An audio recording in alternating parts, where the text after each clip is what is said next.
Guys gotta have hubcaps.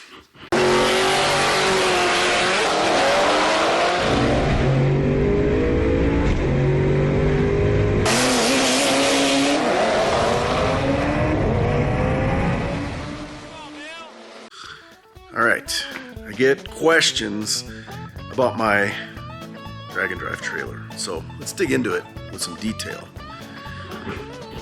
All right, it's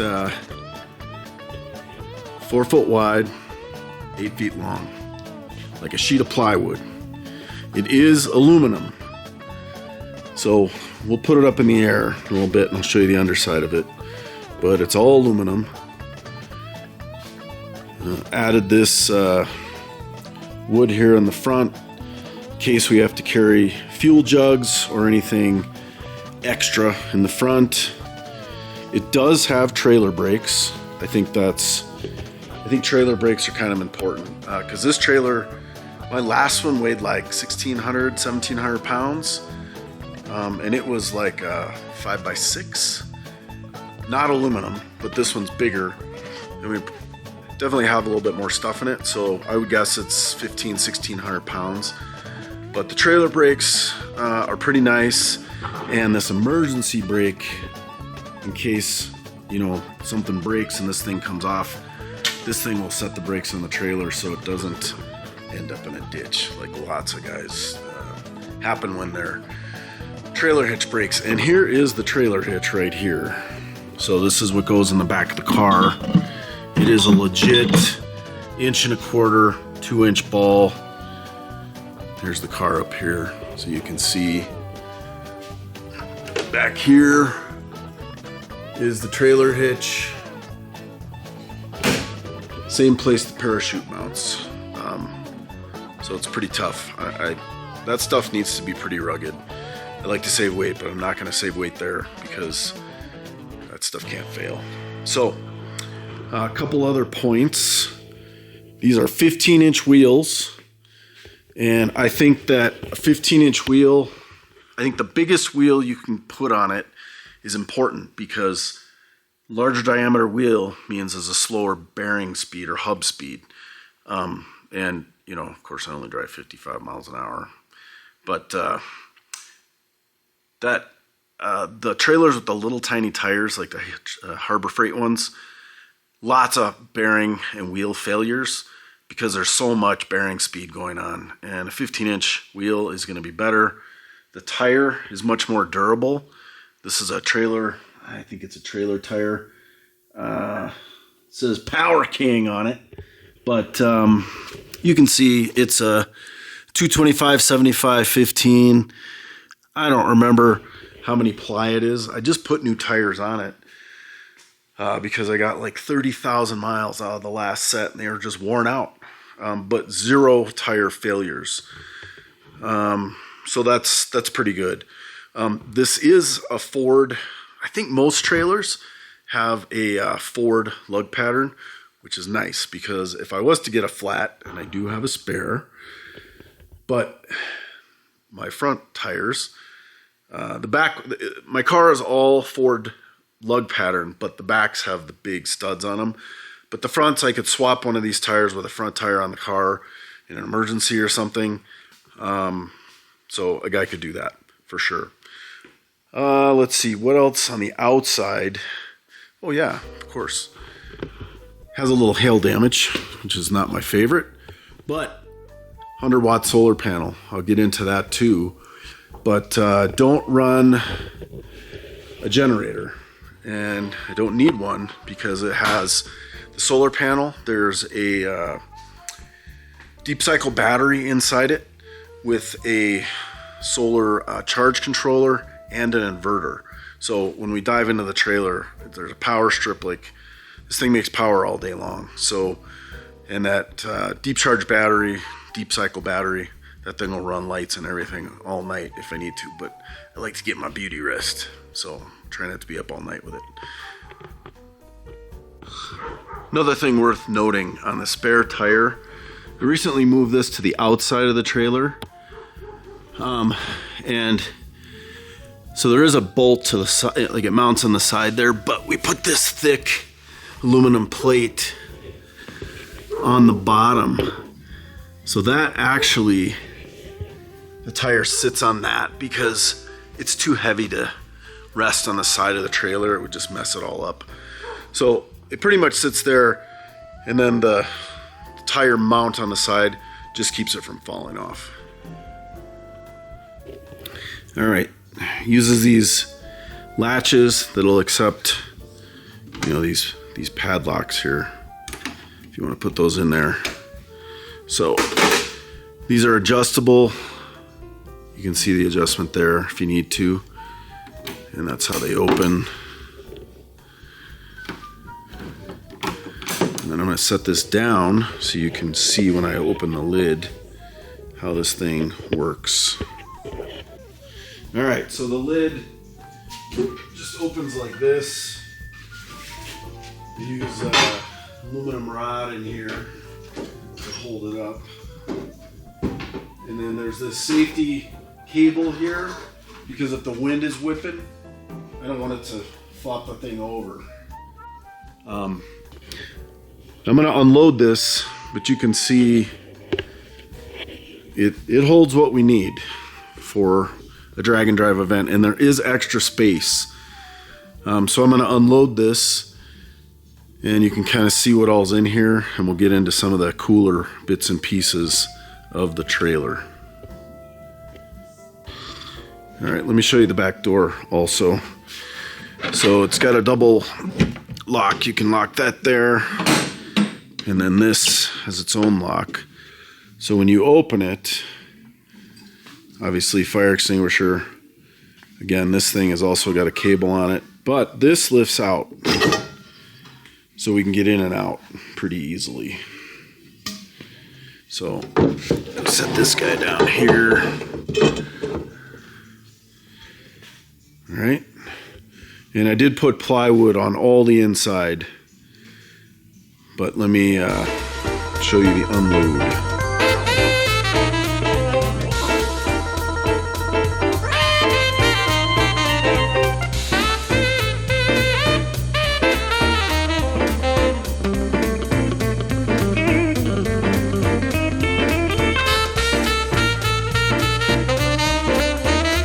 Show you a couple of things now that it's empty.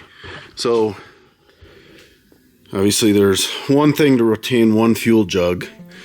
This little compartment here is where the impact goes, kind of slides down in there so it's secure. We've got a bunch of rags stuffed over here, and then the rack. I mean, there's three. We've got battery chargers here, DeWalt and Milwaukee. I use both. Oil, chemicals, cleaning stuff, brake fluid, minor tools. This could probably be organized a little bit better. Here's the USB charger here for whatever we need to plug in, and this is a container with all the charger cables and stuff in it. Let me show you. So this is the deep cycle battery here. Obviously runs up to the solar panel.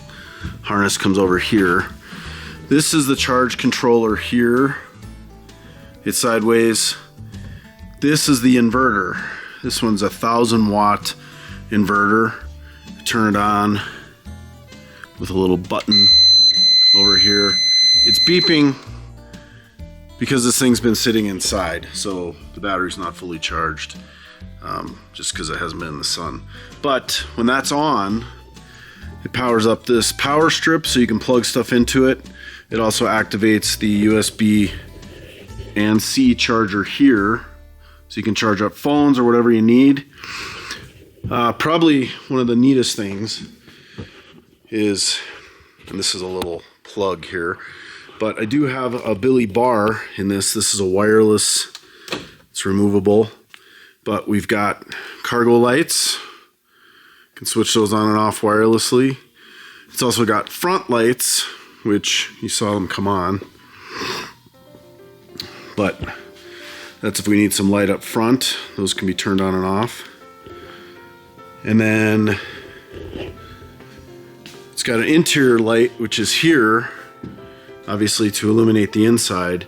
But with that, there's also pigtails Where are those pigtails? Yeah, right down here. So in this plastic box down here, there's 2 extra lights. So if we had some major carnage in the middle of the night or something that we needed to fix, we could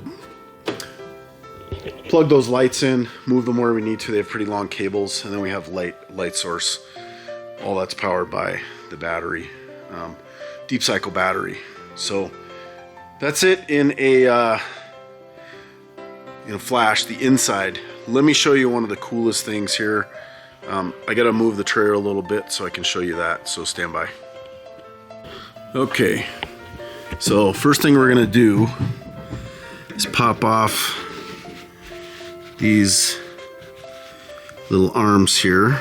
I'm gonna set this down so I can do it. Hopefully the camera doesn't fall.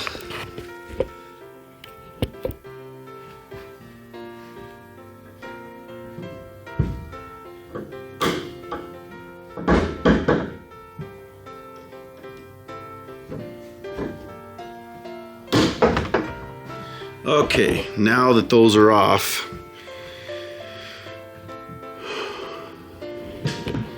we're gonna grab these 2 rods and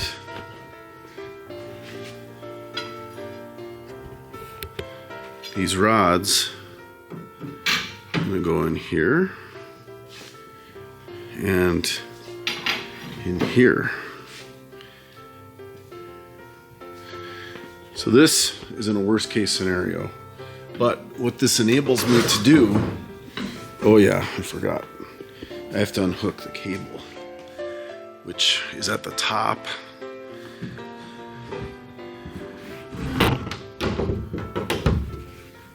So let me show you that. So this has a little carabiner here. Apparently it's a little loose.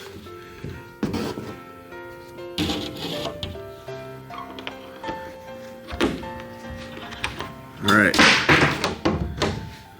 we're unhooked there. So now this whole lid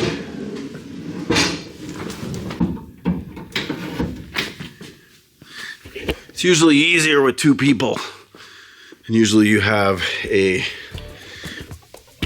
buddy to help. But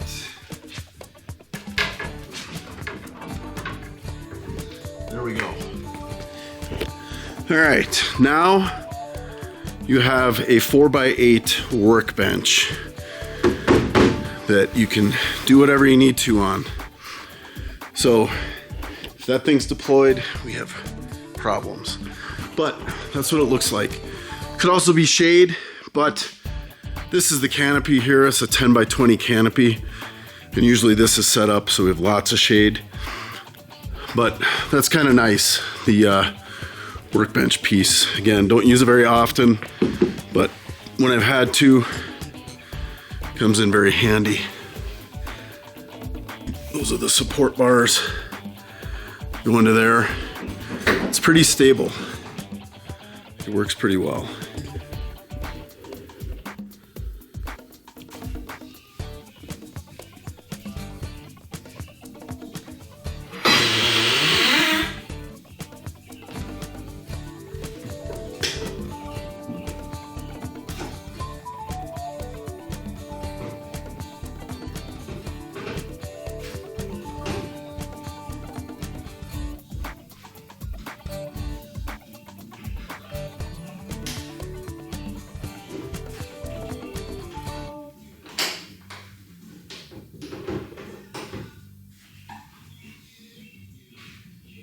All right, let's go through what all this stuff is. Some of it's pretty obvious, some of it's probably not.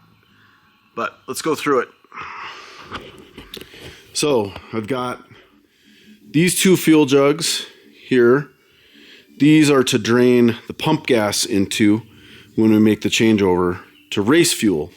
And I carry 4 jugs of race fuel. So C16 is what I run.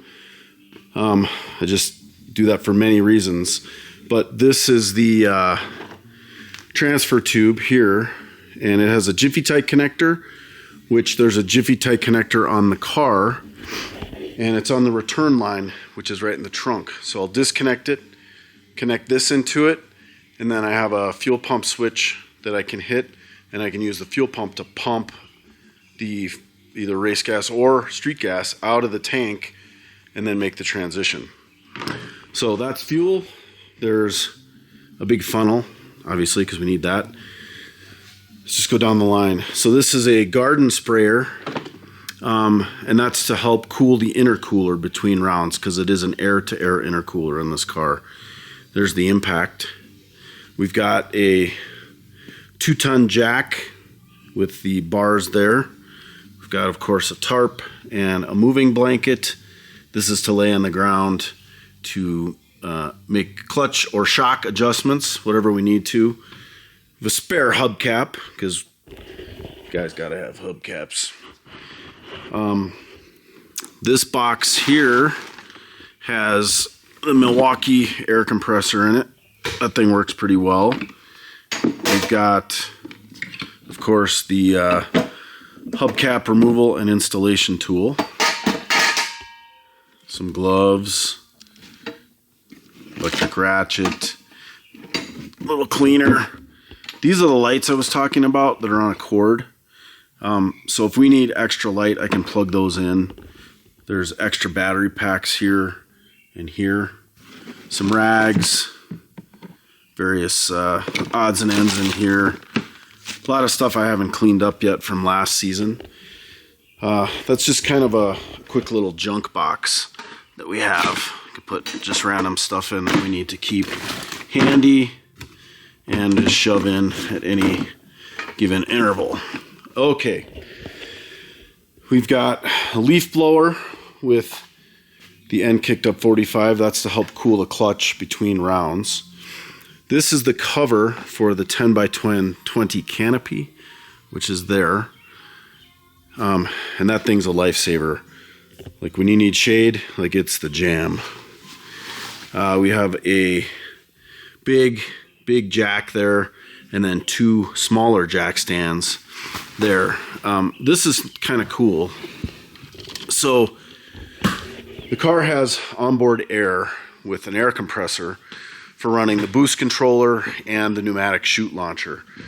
But if I need air for tires, or literally this will pop out, whatever we want to run with air, this will hook into the line for the pneumatic chute launcher, and then I just energize it. Let me show you if I can reach up there with this thing up so high. But back here behind the chute or license plate, see that switch right there?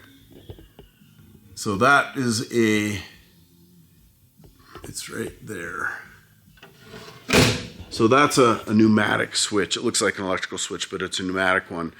That turns the air line on or off for the pneumatic chute launcher. So we could just real quick undo that, hook that line up to it, and then charge it up, and then I've got air for blowing up tires. You know, if the battery's dead in that Milwaukee charger or whatever, that air compressor in there makes quite a bit of air. Let me dig into the other 2 boxes here. But before I do that, obviously we've got race tires. These are radials. I do have slicks up there. I haven't found a way to take all 4 tires, but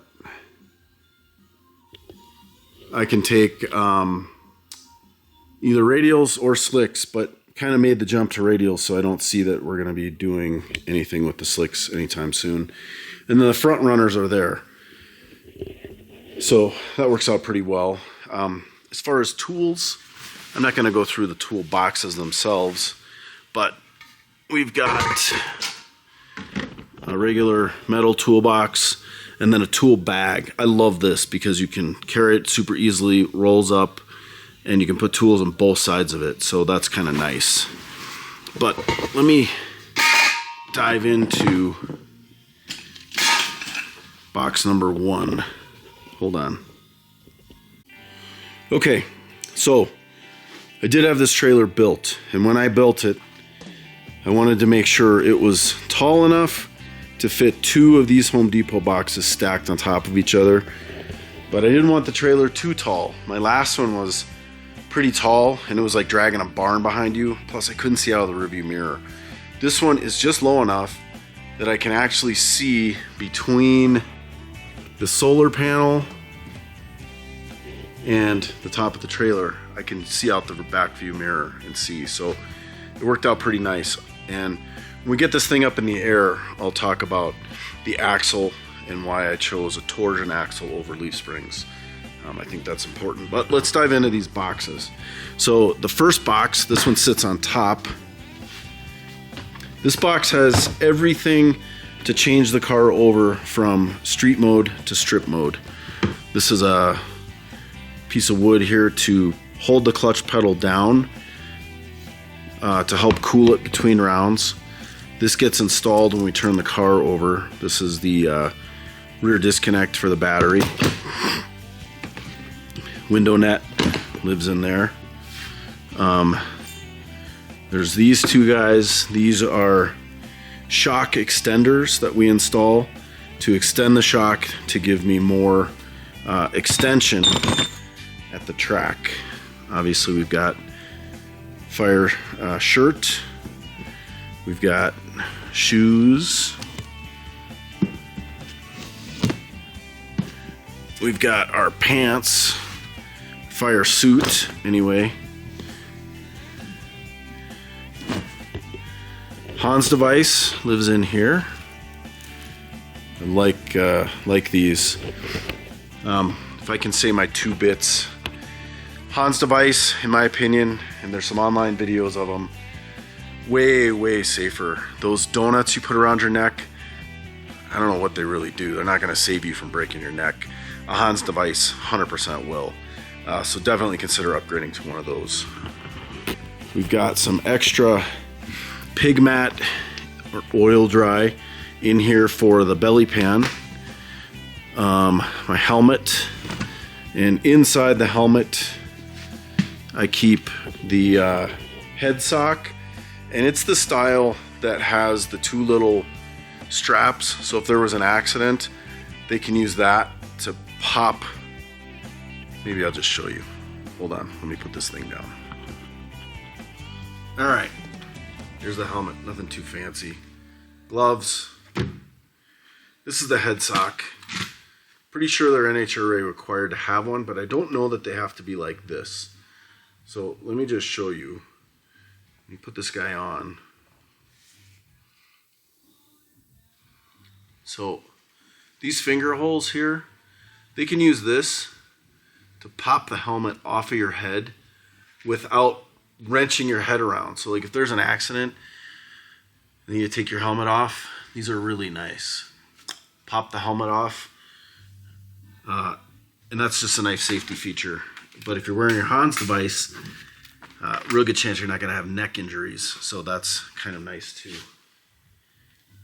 Keep the helmet in a bag just to keep it fresh. Kind of keep it nice. Let me show you what else is in here. So then we also have, these are my air filters I run at the track. So I know lots of guys drive around with no air filters at all on the turbos. I'm not sure if you're going to be able to see this on the camera, but these are just stainless steel mesh. Yeah, there you go. You can see right through it. So there's no filter media in this. They flow a ton of air, like almost like there's nothing on there, but it keeps the turbos protected. Now I put those on at the track. On the street, I have the same style of air filter, but it has the filter media in it to obviously keep dirt and stuff out. But I haven't seen it slow down with these on there, but I also haven't ingested something that I have in the past when I had nothing on there and wrecked a turbo. And the other thing, those turbo guards, the screens are the big mesh ones. I've seen some testing and I've done some testing on mine with the screens, and those are actually pretty restrictive. So that's why I decided to go with these. And then, oh, we got another puppy shot. She's sniffing things out. Hi, Emma. Okay, and then I have, and I just put a video out on this. This is the my parachute with the hitch. This is all aluminum. I'm super excited about this. I'm going to show it off a little more here. But I made this. It's aluminum. Got the bracket here for the cable, so that's pretty slick. What else is in here? This is a spare shock sensor rod in case it gets broken or something. I have another one in here. This one's a little trashed, but this is a checklist that we use to make sure we've done everything on this for turning the car over for the track. And then I just need to clean some of this up. Extra bolts for the shock extenders, some extra hardware, and some trash. So that's the first box. Let me put this stuff back in the box, and then we'll get into the second box. All right, let's dig into this second box. This one's on the bottom. This is all spare parts.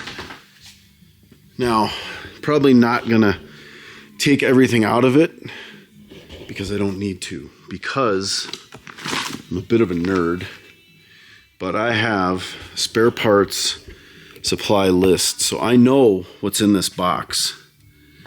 See, that light does a weird thing with the camera here. Let me go over here. Hopefully it'll go away.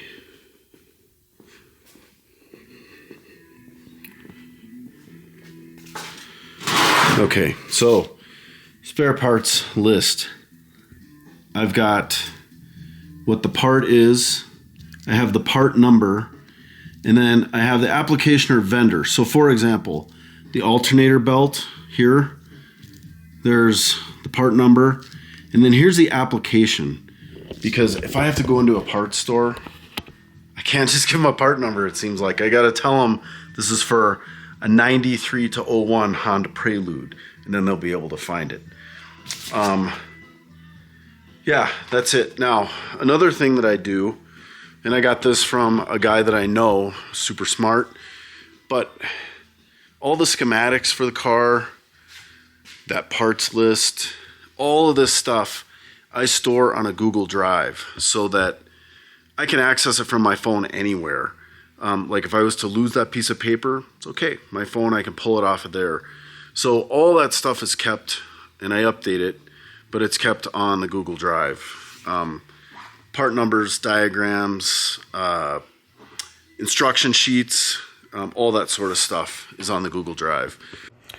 Okay, so here is the Google Doc I was talking about.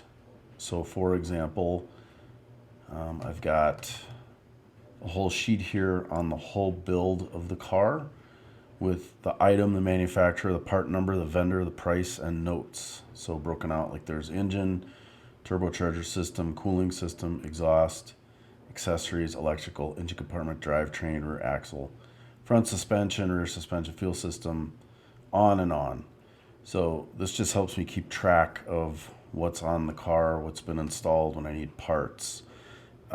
Like here's a schematic of the trunk wiring module that I did. So there's that. So the setup for the cam sync. So like if I'm on the road and I have to mess with that or something, this shows me exactly how it needs to be set up. And I also have on here the fuel injector harness configuration. These are things I've had to tackle before and it took forever to do, so it made sense to put it in here. Other stuff that's good, EFI harness. Not quite as nice as some of the other ones out there, but I just created this. So this just gives me an idea of what's what for schematics. Here's the cam card, Ross piston information because it includes part numbers and weights. Here's the trailer parts box list. This is what we talked about. This goes in the Race Week trailer. Shows everything that's in there. Super easy to edit. leash relay board instructions, G-force transmission, receipts, LED headlights, tank drawings. There's just a lot of stuff in here that documents you may not save, but if you snap a picture and throw it in here, it makes a lot of sense. So other stuff that's in here, other parts, I mean, there's spare airline, there's some fender covers. I've got, and I think this is pretty old. Maybe Doug Cook can chime in, but Rife Sensors doesn't ship their stuff in these bags anymore. But I saved this, and this is chock full of spare sensors, injector O-rings, all that kind of stuff. And any parts that are going to be hard to get from a parts store or somewhere else, I want to keep that in this box. Like, for example, throttle cable. I got screwed once because this thing broke, and so I bought two, and this is a spare, which means if you have an extra, you're not gonna need it, right? I also have in there's a whole extra hub assembly for the trailer. I've got wheel bearings for the trailer too, but with a whole hub assembly, you can just swap that out.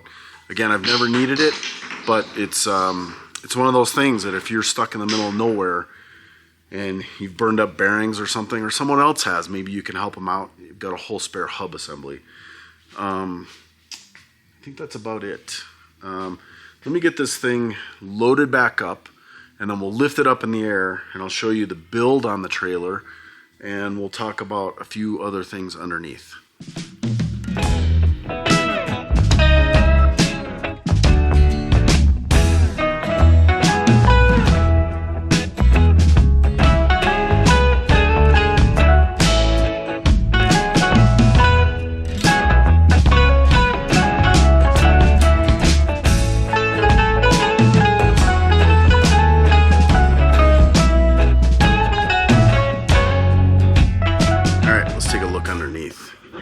So again, all aluminum, 3/4 inch plywood floor. This plate we added later to support that spare tire, but you can see we made spacers and everything. It's pretty solid. So, all right. So this is a torsion axle, and these point up. Torsion axle tows way smoother than leaf springs. It also enables you to get the trailer lower. So it's not sitting up as high. It doesn't need a ton of clearance. This isn't like a 4-wheel drive off-road trailer. So I want it to be low, and the torsion is super smooth. It doesn't bounce a lot like a leaf spring one.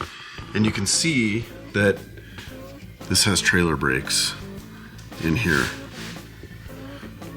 This one's pinched up on the lift, but tires are gonna spin real easily. All boxed aluminum. Look at this dog. She's so cute.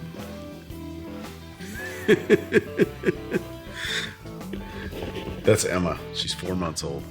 Adorable. And I might be biased. Anyway, this is made really well. Everything's insulated. This is another piece that I think is really important on these trailers, is that you have the A-frame going and not just the single tongue. I used to have, my previous trailer was steel and it had the single tongue, and it broke twice on me. It cracked once on a race week and the farmer was able to weld it, and then another time coming home from the track it just flat broke. And when I fixed it the last time, I put an A-frame on it and then sold it. That trailer's still out there, you might still see it, but yeah, this aluminum one has been fantastic. The only thing I added, it's hard to see here, maybe if I flip up top here. So this plate here I added because it was cracking a little bit in there, just from all the stuff, and I also added this backing plate here to the wheel because it was flexing quite a bit and cracking. But other than that, like, this thing has been super solid. This is the battery for the emergency, so that if something was to break and it pulls that deal, then it's gonna set the brakes. And this is the dude who made it. He's up in Wisconsin. Feel free to call him if you want to get a trailer like this. I just realized that sticker was under there, so that's pretty cool. But generally, I've been very, very happy with this trailer. Yeah, no issues whatsoever, except for wearing out tires. But I got like 30,000 miles out of them, so I can't complain too much about that. Yeah, hopefully that answers some questions for you. I know I get a lot of questions about it in general, and hopefully this kind of sums it up.